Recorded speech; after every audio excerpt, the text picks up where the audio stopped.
I can't believe that I'm getting a chance to talk about this, but we are witnessing the career resurgence of AJ Allmendinger. In fact, we've already witnessed it. Now, a driver who I thought just a few years ago was done in the sport has now overcame and rebuilt his entire NASCAR legacy, in my opinion. And it all comes with the help and support of Matthew Collig and Chris Rice, the owner and pretty much team leader of Collig Racing. Now, AJ Allmendinger got his start in open wheel racing, and for many years that's where he was at. He was really looking like he was trying to run a great IndyCar career. But around 2006, 2007, things changed and he went to NASCAR. And it was a bumpy road at first. You know, he made a few starts in the Xfinity Series, but nothing really to show from there. No top 10s, no top 5s. Wasn't contending for wins there. But then when Red Bull Racing decided that they were going to go NASCAR Cup Series racing, he got the great opportunity to drive their number 84 car in NASCAR's Cup Series. That wasn't a good run. We've discussed that in my Red Bull Racing Rise and Fall video in the past, but he did manage to get 2 top 10s of that team in 2008. However, after that, he was released by Red Bull in favor of Scott Speed, where then he went on to go race for the King, Richard Petty. He spent his first year with them in 2009 driving the 44 car, and then in 2010 and 2011, well, he spent his time there in the 43 car. And I'm not going to lie to you, it wasn't bad, to be honest. He got quite a few top 10s. 6 in 2009, 8 in 2010, and 10 in 2011.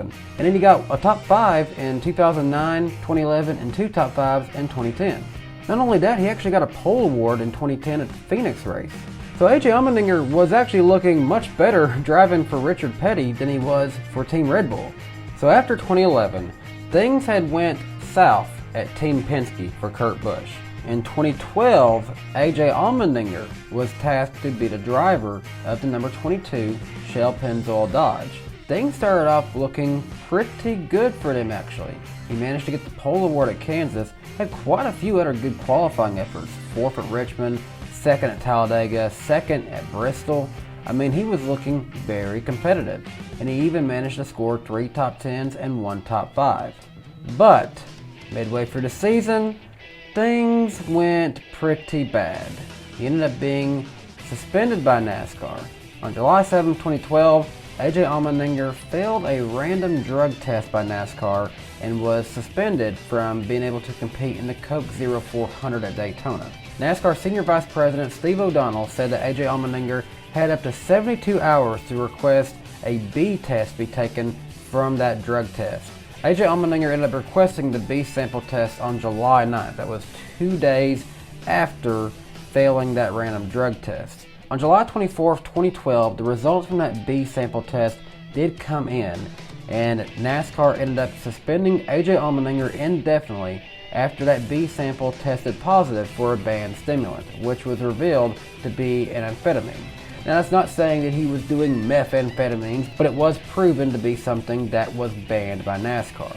AJ Allmendinger, seeking to find a way to be competing again, chose to participate in NASCAR's Road to Recovery program. So he went forward to go pursue his Road to Recovery in that program, and on August 1st, he was released from his contract by Penske Racing.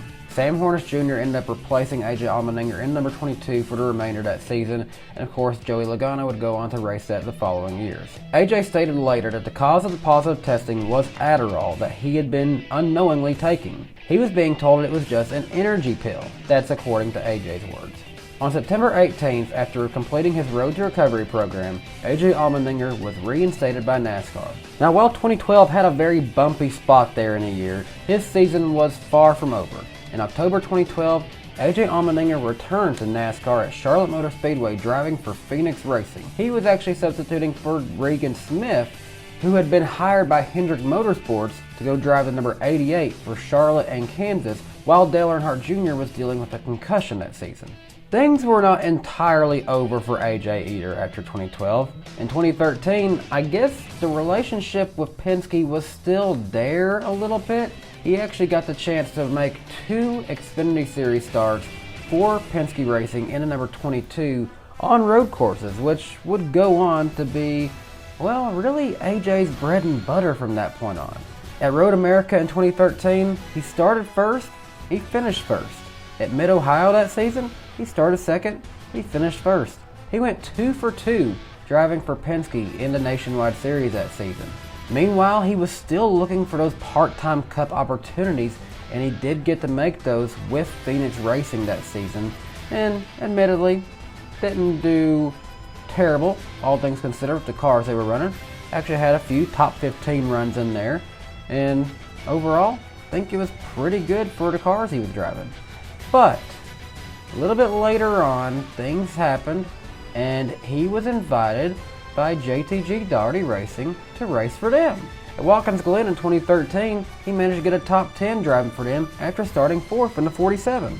So, from that point on, well, Big Brad Daugherty liked what he saw from AJ. And those two, if you have ever seen anything from Brad in years past, he loved having AJ driving for him. That was a great relationship with the owner and driver, it appeared. I remember seeing that Brad said that when AJ would go on to win in 2014, spoiler alert, he won a race at Watkins Glen in 2014 driving for them. It was the happiest moment that he had ever had as a NASCAR Cup Series owner. He picked up AJ and he didn't want to put him down. And AJ said to him, "Brad, put me down. I'm a grown man, dude. Put me down." It was pretty fun. That was a good run for AJ, and the performances tried their best to stay pretty good, but 2014 was the peak in that time period. 2 top 5s at that season, 5 top 10s, and of course that victory at Watkins Glen. The next year in 2015, he did get 2 pole awards and 3 top 10s, but no top 5 finishes from that. Then after 2018, it was just not the right combination anymore, and he was let go by JTG Daugherty Racing in favor of Ryan Preece, who would be taking over to 47 for the 2019 season. From that point, I'll be honest, I thought AJ Allmendinger's career in NASCAR appeared to be done. He was actually working pretty much on a full-time basis with folks over at NASCAR NBC as a contributor for them and their racing broadcast and other racing shows that they have during the week. But then, well, Matt Collig had the idea that he would be a great asset for them on their road course program. The Xfinity Series back in 2019, well, they ran 4 road course races of AJ Allmendinger, and they had him run 1 race at Daytona because, well, he always did like running on those races at the super speedways. Unfortunately, the first 2 starts for AJ with Collig Racing didn't go according to plan. Disqualified at Daytona and disqualified again at Watkins Glen. The unfortunate part of that, though, is that although he's credited with really bad finishes, 38th at Daytona, 37th Watkins Glen, they were not bad finishes. In fact, actually, he would really come across the line 3rd at Daytona in 2019, behind his 2 Collig Racing teammates, Justin Haley and Ross Chastain. And actually at Watkins Glen, he finished 2nd to Austin Cindric. However, being disqualified in those first 2 starts, as unfortunate as that was, well, he didn't get the credit he deserved. The next race for him at Mid-Ohio, he finished 3rd. Didn't have a good run at Road America that season. Started on the pole but finished 24th. But then at the Charlotte Road Course race, he was able to pick up his first win for Collig Racing. He won the Charlotte Roval in 2019. And from that point, it was like, AJ Allmendinger, are you done in NASCAR? Are you trying to make a comeback? Well, then in 2020, we got to see him a lot more. 11 starts, and not just on road courses this time. Collig Racing began to see a lot more potential in him. In fact, his next win with them came at the 8th race of the season in 2020, and he won on the oval. That was a big deal. He won on an oval at Atlanta Motor Speedway. That was a happy AJ Allmendinger. And then he got to go back-to-back on the Charlotte Roval. He won the Charlotte Roval again in 2020, and he ended up having a really good run with them. 8 top 10s, 6 top 5s, and 2 victories. Now, here we are in 2021. He has been signed full-time by Collig Racing for the Xfinity Series this year, and once again, he is having a phenomenal year. A victory earlier this season at Las Vegas, and another victory on the road course at Mid-Ohio. Not to mention, he's definitely looking really good in the point standings, and may likely be able to contend for the Xfinity Series Championship this year. And Collig Racing is now doing some Cup Series racing, and AJ Allmendinger has been able to pick up the team's very first Cup Series victory in 2021. He has made 4 starts for them this season. One coming at the Daytona Road Course, another at Road America, another time at Circuit of the Americas, and now at the Indianapolis Road Course, he picked up a victory.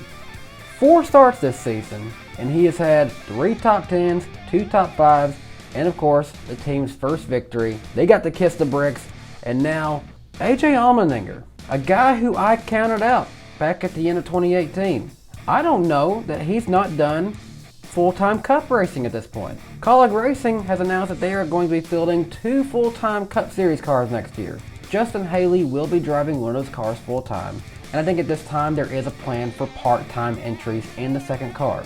But what does the future hold, especially as we go into the next-gen car?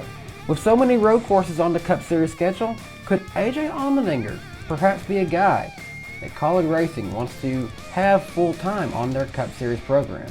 He's a veteran at this point, and he's clearly not done in NASCAR. He overcame one adversity of losing his ride when he had to go for the Road to Recovery program, and now here he is overcoming the odds when he lost a job in 2018. Now he's rebuilt himself. He's not ready to go to TV full-time. He's ready to keep racing. What do you guys think about AJ Allmendinger's career rebuild so far? Do you think he's got what it takes to keep racing in the Cup Series one day? Let me know your thoughts down below in the comment section. While you're at it, please leave a like on the video if you enjoyed it, if you've enjoyed AJ Allmendinger's career resurgence. Thanks for watching. We'll see you next time. Bye, guys. Hey race fans, thanks for watching this video from DannyBTalks. If you're new to my channel, please be sure to hit subscribe and click the notification bell so you never miss another video from my channel.